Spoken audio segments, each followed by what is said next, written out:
사무엘상 11장 1절로 15절의 말씀을 가지고 사울의 승리라는 제목으로 이 시간 하나님의 말씀을 나누고자 합니다. 오늘 말씀에 보면 암몬 족속이 요단 동쪽에 있는 므낫세 지파에 속한 성읍이었던 길리앗 야베스에 쳐들어오게 됩니다. 암몬 족속이라고 하면 창세기 19장에 보면 혈통적으로 볼 때에 아브라함의 조카 롯의 아들 베남미의 후손들로, 이들은 암몬 족속의 조상인 베남미는 롯이 정상적인 혼인관계를 통해서 낳은 아들이 아님을 성경은 설명하고 있습니다. 특별히 창세기 19장 38절에 보면 이 베남미는 롯의 작은 딸이 아버지에게 뭘 먹이냐? 술을 먹이게 되죠. 그리고 그 술에 힘입어서 근친상간을 통해 얻은 아들입니다. 이들은 이스라엘과 형제 민족이면서도 이스라엘이 출애굽하면서부터 가나안에 이르기까지 끊임없이 이스라엘을 괴롭혀 왔던 족속이 바로 암몬 족속이었습니다. 게다가 성경에 보면 암몬 족속은 얼마나 악랄했냐면 이 대적 국가들의 사람들의 눈을 빼기도 하고요, 임산부의 배를 가르는 일을 서슴지 않았던 족속이었고, 심지어 자기 자녀들을 자신들이 섬기는 우상에게 불살라 바치는 그야말로 악랄한 족속이었습니다. 게다가 이 암몬은 사사시대 때에 입다가 활동하던 그때에 이스라엘을 치려고 왔다가 항복하고 물러났던 족속이었습니다. 그런데 그 족속이 오늘 말씀에 보면 다시 쳐들어오게 된 것입니다. 이때 이 길리앗 야베스 사람들은 암몬 족속과 싸울 힘이 없었기 때문에 그들이 조공을 달라는 대로 줄 테니까 화친을 맺자라고 하면서 제안을 합니다. 한마디로 말하면 그들이 시키는 대로 다 할 테니까 제발 우리를 살려달라고 길리앗 야베스 사람들은 지금 그들에게 부탁 아닌 부탁을 하고 있는 것입니다. 여러분 1절의 말씀을 다 함께 화면을 보고 읽겠습니다. 암몬 사람 나하스가 올라와서 길리앗 야베스에 맞서 진침해 야베스 모든 사람들이 나하스에게 이르되 우리와 언약하자, 그리하면 우리가 너를 섬기리라 하니.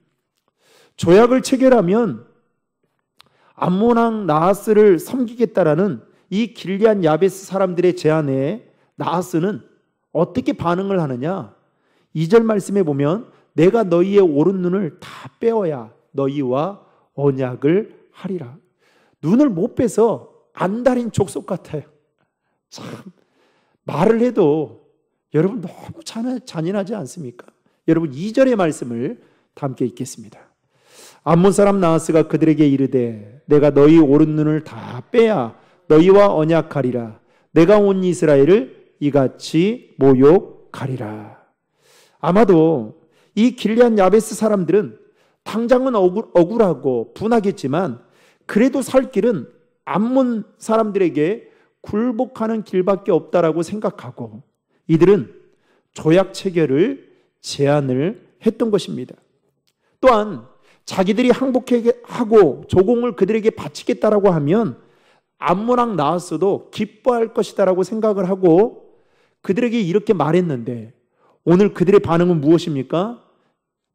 너희의 오른쪽 눈을 뽑아야 조약을 체결하겠다라고 하니, 여러분 이것은 조약을 거부하는 일이나 다름없는 일이고, 그리고 그들에게 지금 엄청난 모욕을 주고 있는 말을 하고 있는 것입니다. 이처럼 암몬 왕 나하스는 도저히 길리앗 야베스 사람들이 받아들일 수 없는 그 황당한 요구를, 무례한 요구를 하고 있는 것을 보게 됩니다. 이처럼 지금 이스라엘에게는 절체절명의 위기를 맞이하게 된 것입니다.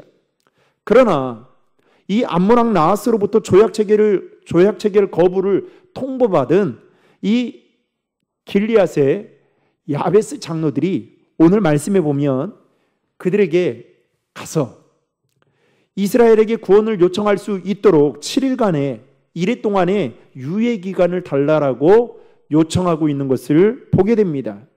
그러면서 말하기를 모든 이스라엘 지파들에게 전령을 보내고 그래도 우리를 구원할 자가 없다고 한다면 그때 암몬왕 나하스가 원하는 대로 우리의 눈을 뽑아도 되겠다라고 이야기를 합니다. 여러분 3절의 말씀 다 함께 읽겠습니다. 야베스 장로들이 그에게 이르되 우리에게 그러면서 모든 이스라엘 지파에게 전령들을 보내고 그래도 우리를 구원할 자가 없다면 내게 나아가라 하니라. 이렇게 이야기하는 거예요.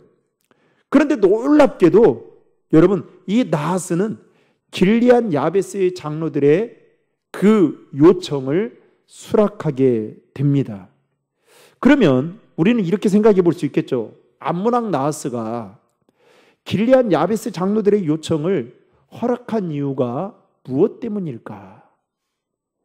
먼저 나하스는 이스라엘이 연합군을 조직하지 못할 거라는 생각을 갖고 있었습니다. 왜냐하면 당시 이스라엘은 비록 사울을 왕으로 선출했긴 했지만 아직도 왕이 나라를 이스라엘을 다스리는 때가 아니었고 지금 왕으로 뽑혔던 그 사울은 지금 어디에 있어요? 농사를 짓고 있었습니다. 그렇게 된 이유는 사울이 제비를 뽑아서 왕이 되었지만 백성들 중에는 여전히 사울을 반대하는 사람도 있었고 또 막상 왕으로 그를 뽑긴 했지만 이스라엘이 왕정체제를 조직할 수 있는 지금 정비가 되어 있지 못했기 때문이었습니다. 또 하나는 이 암몬왕 나하스가 길리앗 야베스 장로들의 이와 같은 요청을 수락했던 그 이유는 이스라엘이 여전히 12지파로 나누어져 있어서 다른 한 지파에 어려움이 생기게 된다면 능히 도울 수 있는 힘이 없다라는 것을 암몬왕 나하스는 알고 있었던 것입니다. 따라서 일주일이라는 시간적 여유를 주어도 절대로 그들이 군대를 조직할 수 없다라는 것을 염두에 두고 지금 암몬왕 나하스는 어떻게 해요? 큰 소리 치면서 길리앗 야베스 장로들의 요청을 허락해 주었던 것을 알 수가 있습니다. 만약에 7일 동안의 시간적 여유를 주었는데도 불구하고 이게 캔슬이 될 경우에는 어떻게 해야 됩니까? 이제 그들의 눈은 다 뽑히게 되는 것입니다. 이스라엘이 이처럼 어려움을 겪게 되자 그들은 사울에게 찾아가 그 앞에서 엉엉 울면서 말을 합니다. 그리고 사울은 그들의 소식을 듣게 됩니다. 그때 사울이 그 소식을 듣자 오늘 성경은 어떻게 기록하고 있냐면 여러분 6절의 말씀을 다 함께 읽겠습니다. 사울이 이 말을 들을 때에 하나님의 영에게 크게 감동되매 그의 노가 크게 일어나. 사울이 그 말을 듣자 하나님의 영은 무엇을 가리킵니까? 성령을 가리키죠. 성령에 크게 감동되었다라고 오늘 본문은 기록하고 있습니다. 여러분, 우리가 이전에 살펴보았던 사무엘상 10장 10절에 보면 사울에게 성령은 이미 임했던 것을 우리는 알 수 있습니다. 그리고 사울에게 성령이 임했을 때에 사무엘상 10장에 보면 사울이 어떻게 됩니까? 갑자기 사람이 변화되면서 뭘 합니까? 예언을 하잖아요. 예언을 하게 됩니다. 여러분 사무엘상 10장 10절의 말씀을 다 함께 읽겠습니다. 그들이 산에 이를 때에 선지자의 무리가 그를 영접하고 하나님의 영이 사울에게 크게 임함으로 그가 그들 중에서 예언을 하니. 그러니까 지금 하나님의 영인 성령은 지금 오늘 우리가 읽었던 이 사무엘상 11장에만 임했던 것이 아니라 10장에도 임했던 것을 볼 수 있습니다. 여러분, 평소에 사울은 사람들 앞에 잘 나서지도 못하는 그야말로 소심한 사람 중에 한 사람이었습니다. 그는 제비뽑기를 통해서 왕이 되었긴 했지만 어디에 숨어 있었어요? 그렇게 키도 컸다고 하잖아요. 그런데 그럼에도 불구하고 그는 짐, 행구 사이에 숨어 있을 정도로 비류들이 그를 멸시했습니다.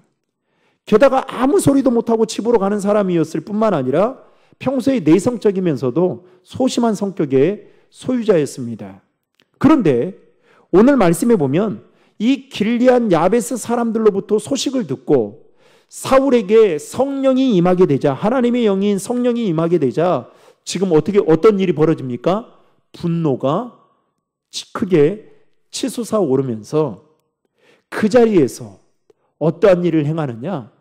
자기가 몰고 있던 한 결이라고 하면 두 쌍이에요. 두 마리의 소를 잡아가지고 각을 떠서 지금 뭐하냐? 12조각을 내어서 이스라엘이 12지파니까 12지파에게 그 조각낸 소들을 보내게 됩니다.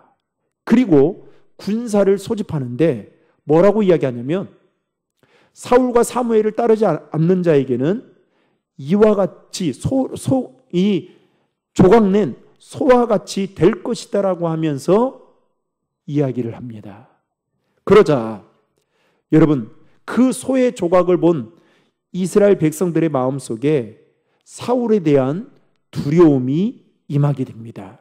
그리고 이스라엘 사람들 눈에 사울이 크게 보이게 되면서 7절 말씀에 보면 이스라엘 백성들이 어떻게 되었다라고 이야기해요? 한 사람같이 되었다라고 성경은 소개하고 있습니다. 여러분, 7절의 말씀 다 함께 읽겠습니다. 한 결의의 소를 잡아 각을 뜨고 전령들의 손으로 그것을 이스라엘 모든 지역에 두루 보내어 이르되 누구든지 나와서 사울과 사무엘을 따르지 아니하면 그의 소들도 이와 같이 하리라 하였더니 여호와의 두려움이 백성에게 임하매 그들이 한 사람같이 나온지라. 아멘. 여러분, 하나님의 영인 성령은 지금 이스라엘 백성들의 마음속에 무엇을 준 겁니까? 두려움을 주어서 한 사람같이 나오게 하셨고 그리고 그들의 마음을 하나같이 되게 하셨다라고 성경은 말하고 있습니다. 그리고 12지파의 마음들이 하나로 모여져서 오늘 8절에 보면 이스라엘에서 30만 명 그리고 유다에서 3만 명 총 도합 33만 명의 군사가 조직된 것을 보게 됩니다. 여러분, 8절의 말씀 함께 읽겠습니다. 사울이 배석에서 그들의 수를 세어보니 이스라엘 자손이 30만 명이요 유다 사람이 3만 명이었더라. 아멘. 여러분, 사사시대에는 모병을 하지 않았어요. 왕정시대가 되면서 상비군이 생겼습니다. 또 이스라엘에는 군대도 없을 뿐만 아니라 돈도 없고 사람도 없고 기술력도 없었어요. 기술자도 없었어요. 그야말로 이 당시에는 군대를 조직해서 다른 나라와 암몬 족속과 싸울 만한 전쟁을 치를 만한 상황이 하나도 되지 못했습니다. 그런데 하나님은 하나님의 영이 사울에게 임하게 되자 사울이 자신이 몰고 있던 그 소 두 마리를 가지고 각을 떠서 조각을 내서 이스라엘 12지파에게 보내게 되고 그 일로 인해서 하나님은 이스라엘 백성들에게 어떤 마음을 줬다고요? 두려운 마음을 주니까 단 며칠 만에 몇만 명의 군사가 조직됩니까? 33만 명의 군사가 조직된 것을 볼 수 있습니다. 이처럼 하나님은 아무것도 없는 무에서 유를 만드시는 분이심은 성경은 우리에게 가르쳐주고 계십니다. 더욱이 사울은 이 전까지 전쟁을 해본 경험이 없었던 사람이었습니다. 그러나 막상 전쟁을 시작하자 오늘 말씀에 보면 마치 전쟁을 많이 경험해본 사람처럼 능숙하게 전쟁을 지휘하고 있는 것을 보게 됩니다. 야베스 사람들은 사울 왕에게 사람을 보냈는데 그렇게 말하죠. 내일 해가 더울 때에 구원을 얻게 되리라 라고 약속합니다. 그런데 이 길르앗 야베스 사람들은 기뻐하면서도 마음 한편으로 여전히 암몬 족속에게, 암몬 왕 나하스에게 잘 보여야 우리가 살 수 있을 것이다 라는 생각을 가지고 있었습니다. 그래서 그들은 사울이 치러 올라갈 때까지 가만히 있어도 되는데 어떻게 합니까? 암몬 왕 나하스에게 가서 우리는 더 이상 살 가능성이 없으니까 내일 모두 당신이 원하는 대로 누나를 뽑고 우리는 항복하겠다라고 말을 합니다. 여러분 10절의 말씀 다 함께 읽겠습니다. 야베스 사람들이 이에 이르되 우리가 내일 너희에게 나아가리니 너희 생각에 좋을 대로 우리에게 다 행하라 하니라. 그러니까 지금 사울을 통해서 이런 말을 들었으면 어떻게 해요? 기다리면 되는 거죠. 그런데 이 승리에 대한 확신이 없는 겁니다. 그래서 어떻게 해요? 암몬 왕 나하스에게 가서 당신이 말한 당신의 생각대로 좋을 대로 우리에게 행하도 된다라고 이야기를 합니다. 엄살 떨면서 어떻게든 그들의 눈에 가시거리가 되지 않고 잘 보여서 목숨이라도 좀 연명해야겠다라는 생각을 가지고 갔던 거예요. 이 말을 들은 이 암몬 왕 나하스뿐만 아니라 암몬 사람들이 여러분 얼마나 기분이 좋았을까요? 이 말은 암몬 족속을 방심하게 만들고 자만에 빠지게 만들었습니다. 바로 그때 오늘 말씀에 보면 사울은 새벽에 적진으로 쳐들어가 공격을 해서 승리하게 된 것을 보게 됩니다. 여러분 11절의 말씀 다 함께 읽겠습니다. 이튿날 사울이 백성을 3대로 나누고 새벽에 적진 한가운데로 들어가서 날이 더울 때까지 암몬 사람들을 치매 남은 자가 다 흩어져서 둘도 함께 한 자가 없었더라. 아멘. 이스라엘 백성들은 자기들이 무시하고 업신여겼던 사울이 크게 승리를 거두는 것을 보게 되자 그때 여러분 어떻게 반응한지 아십니까? 12절에 보면 이스라엘 백성들 내에서 뭐라고 이야기하냐면 사울을 반대했던, 그동안 사울을 반대했던 자들을 죽이자라고 말을 하게 됩니다. 여러분 12절의 말씀 다 함께 읽겠습니다. 백성이 사무엘에게 이르되 사울이 어찌 우리를 다스리겠느냐 한 자가 누구니이까 그들을 끌어내소서 우리가 죽이겠나이다. 아멘. 그러니까 그 전에 두 가지겠죠. 하나는 정말 사울을 생각해서 그동안 우리가 할 수 없었는데 이번 기회에 내부 간첩들 다 이번에 싹 다 색출해서 잡아 죽이자라는 생각을 가진 사람이 있었고 또 하나는 이번 기회에 사울에게 잘 보여야 되겠다. 그렇지 않으면 우리도 큰 코 다치겠구나.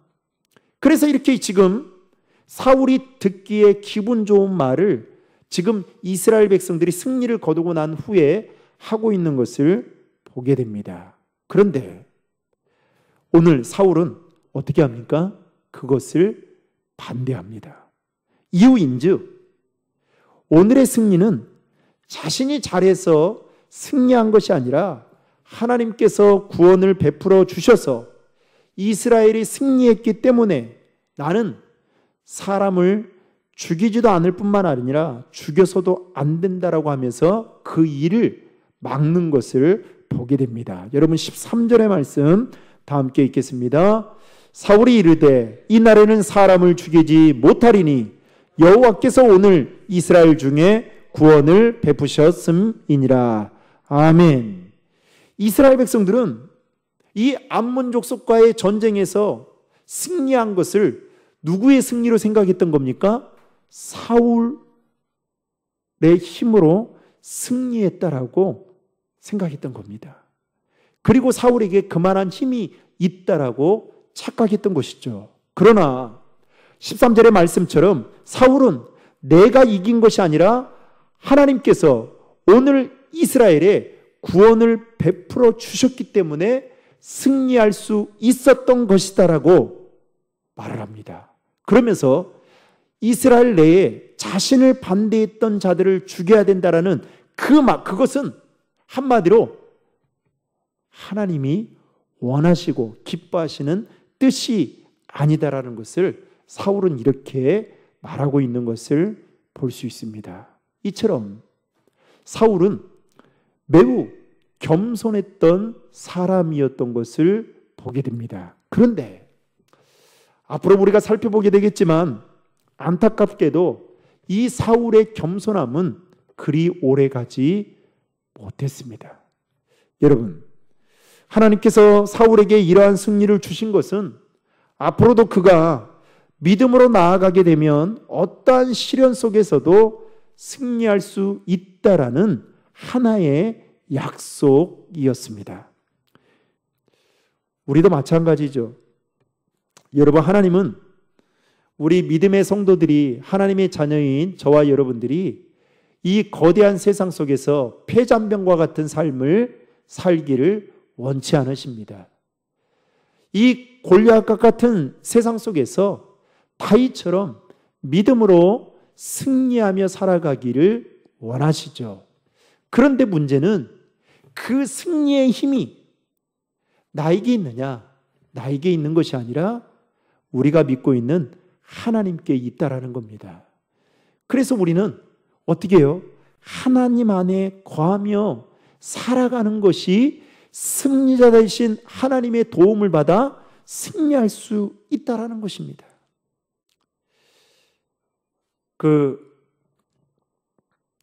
지난 올 4월 달에 청년 다니엘 기도회 강사로 섬겼던 그 선교사님 한 분 계셔요. 제가 갑자기 생각이 나지 않는데, 그런데 그 첫째 날 그 강사로 말씀을 섬겨주셨던 그 선교사님이 제 친구 목사를 통해서 들었던 이야기인데, 그 선교사님이 참 자신이 사람들 앞에서 필터링이 없이 말씀을 전하고, 그리고 다른 사람들이 볼 때에는 어떻게 선교사님은 이렇게 말씀을 전할 수 있을까, 그렇게 하지만 자기가 얼마나 약한 자인지, 그리고 연약한 자인지를 매 순간순간 깨닫게 되는데, 그 이유 중에 하나가, 그러면서 그런 이야기를 했다는 거예요. 뭐냐? 어떻게 하면 자기는 하루라도 이 죄를 짓지 않고 살 수 있을까?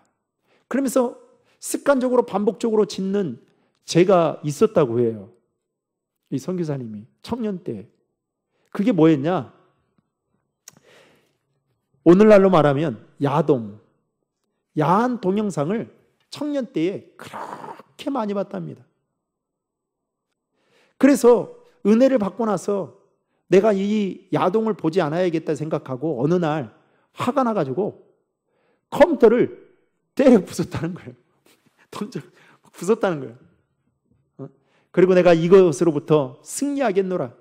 그런데 놀랍게도 며칠 뒤에 보니까 또 컴퓨터 상가에 가가지고 사가지고 와서 컴퓨터를 조립하면서 보고 있더라는 거예요. 그러면서 철저하게 깨달았던 것은, 내가 이렇게 제 앞에 연약한 자이구나 라고 하는 이야기를 친구 목사를 통해서 들은 적이 있습니다. 사랑하는 성도 여러분, 하나님은 내가 세상을 이겼던 것처럼 저와 여러분이 세상 속에 승리하며 살아가기를 원하십니다. 그러나 그 승리는 나의 힘으로, 나의 능력으로 되는 것이 아니라 승리자이신 하나님 안에 저와 여러분들이 거할 때 승리할 수 있다는 사실을 여러분 기억하시길 바랍니다. 그리고 이 일이 있은 후에 사무엘은 이제 이스라엘 백성들에게 길갈로 가서 제사를 드리자라고 말을 하고, 그의 제안에 따라 모든 이스라엘 백성들이 길갈로 나아갑니다. 여러분, 길갈이라는 곳이 어떤 곳입니까? 이스라엘이 처음 요단강을 건너서 가나안에 들어와서 첫 발을 내딛었던, 그리고 가나안 족속들 앞에서 할례를 행했던 그 곳이 바로 길갈입니다. 그리고 그곳에서 요단에서 메고 왔던 12개의 수치의 돌을 세웠던 그곳이 바로 길갈이었던 것이죠. 한마디로 말하면 영적으로 보면 이스라엘과 하나님과의 관계를 새롭게 재정립했던 곳이 바로 길갈이라고 말할 수 있습니다. 사무엘은 오늘 말씀에 보면 그곳에서 나라를 새롭게 하고 여호와 앞에 제사를 드리자라고 인도합니다. 그리고 그곳에서 여러분 사울을 다시 왕으로 삼습니다.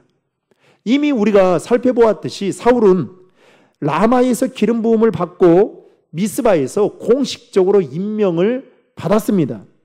그런데 오늘 말씀에 보면 지금 길갈에서 다시 사울을 왕으로 세움받습니다.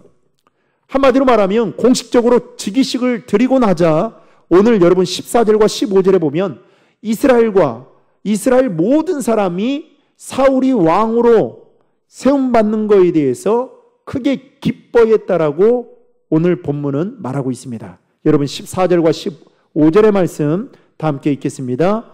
사무엘이 백성에게 이르되 오라 우리가 길갈로 가서 나라를 새롭게 하자. 모든 백성이 길갈로 가서 거기서 여호와 앞에서 사울을 왕으로 삼고 길갈에서 여호와 앞에 화목제물을 드리고 사울과 이스라엘 모든 사람이 거기서 크게 기뻐하니라. 아멘. 제비뽑기를 통해서 기름 부음을 받고 제비뽑기를 통해서 왕이 되었던 사울이 왕으로 즉위식을 하지 못하고 농사를 짓고 있는 그때에 오늘 이 승리의 경험을 하고 난 이후에 다시 사무엘 선지자는 영적으로 의미가 있는 길갈에서 다시금 제사를 드리고 난 후에 그리고 사울을 다시금 하나님 앞에서 왕으로 삼고 그 모습을 모든 이스라엘 백성들이 보고 그 다음 뭐 했다라고요? 크게 기뻐했다라고 말하고 있는 것을 보게 됩니다. 이처럼 사무엘은 사울의 승리를 하나님께 영광 돌리도록 했을 뿐만 아니라 이제 모든 이스라엘 백성들이 보기에도 이제 그는 하나님이 세운 왕이다라는 것을 공식적으로 알리는 그런 과정들을 밟고 있는 것을 보게 됩니다. 사랑하는 성도 여러분, 오늘 말씀을 통해서 우리가 분명히 알아야 할 것은 우리의 삶의 모든 영역에 있어서 영광 받으실 뿐만 아니라 우리의 삶의 모든 영광의 주인공은 누가 되어야 될까요? 하나님이셔야 된다라고 성경은 우리에게 말하고 있는 것입니다. 아무리 인간이 지혜가 있고 능력이 뛰어나고 위대한 업적을 거둔다 할지라도 여러분 하나님이 도와주시지 않으면 승리할 수 없을 뿐만 아니라 하나님이 함께하지 않는다면 그 누구도 그 승리의 기쁨을 맛볼 수 없다라는 사실입니다. 그래서 우리가 이 사실을 알고 하나님 앞에서 겸손하게 믿음으로 나아가야 된다라는 것이죠. 이제 남은 3일 동안도 저와 여러분들이 삶의 자리에서 승자 되신 그 하나님을 바라보고 그 삶에 우리의 삶의 주인은 하나님이시고 그분이 우리의 삶을 이끌어 가실 뿐만 아니라 우리의 삶에 승리를 주시는 분이심을 믿고 여러분 하나님 안에서 겸손하게 믿음으로 나아감을 통하여 오직 하나님께만 영광 돌리며 또 그 힘으로 삶의 자리에서 승리하며 살아갈 수 있기를 주님의 이름으로 축원합니다.